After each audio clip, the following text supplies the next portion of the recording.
انہوں نے پوچھا ہے شیخ ایک بات یہ بھی کہا جاتا ہے عورتوں کے تعلق سے کہ شریعت نے ان کو ناقصات العقل کہا ہے، تھوڑا سا اس کی بھی وضاحت کریں۔ اچھا دیکھیے، اللہ کے نبی صلی اللہ علیہ وسلم نے ناقصات العقل اور ناقصات العقل کہا اور ناقصات الدین بھی کہا، جی تو اس کی وجہ بھی بتا دیا، ایسا نہیں کہ اس کو ایسے چھوڑ دیا، بتایا۔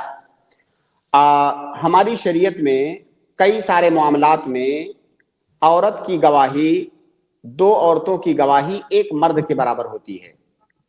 اور دیکھیے، اللہ تعالیٰ نے ہم انسانوں کو پیدا کیا ہے، مردوں کو بھی عورتوں کو بھی، تو ہم اللہ کی مخلوق ہیں، اللہ نے ہمیں بنایا ہے، ہمیں پیدا کیا ہے، ہمارے بارے میں اللہ ہی بہتر جانتا ہے کہ ہمارے اندر کون کون سی صلاحیتیں ہیں، کون کون سی خوبیاں ہیں، کون کون سی خرابیاں ہیں۔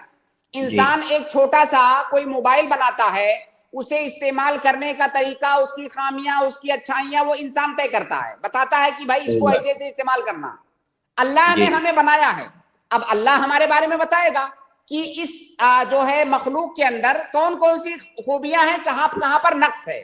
اللہ نے بتا دیا عورت کے اندر اس جانب میں نقص ہے، بھائی باقاعدہ قرآن کے اندر آیت دین میں بتایا گیا ہے کہ ہو سکتا ہے وہ بھول جائے، لہذا جو ہے 2 عورتیں ہونی چاہیے۔ تو بہت ساری چیزوں میں، گواہیوں میں 2 عورتیں ایک مرد کے برابر ہوتی ہیں، یہ نقص فی العقل ہوا۔ اور اگر کوئی آدمی جذبات سے پرے ہو کر کے مشاہدہ کرے گا ریالٹی کا، تو اس کو یہ بات سمجھ میں آ جائے گی۔ بالکل۔ دوسری بات ناقصات الدین، بھائی عورت مہینے میں ایک بار اس کا پیریڈ ہوتا ہے اور وہ نماز نہیں پڑھتی ہے، یہ نقص ہے، لیکن اس نقص کا یہ مطلب نہیں ہے کہ عورت کی کوئی برائی کی جا رہی ہے۔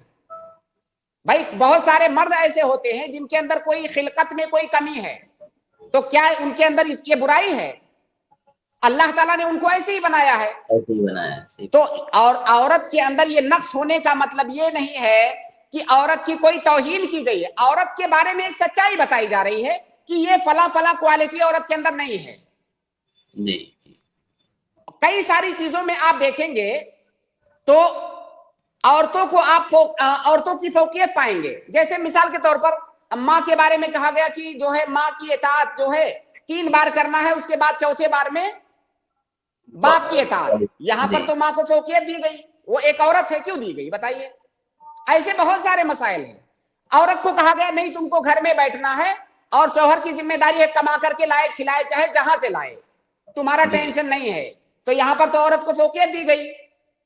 اب کیا کہا جائے گا کہ مرد کو نوکر بنا دیا گیا ہے؟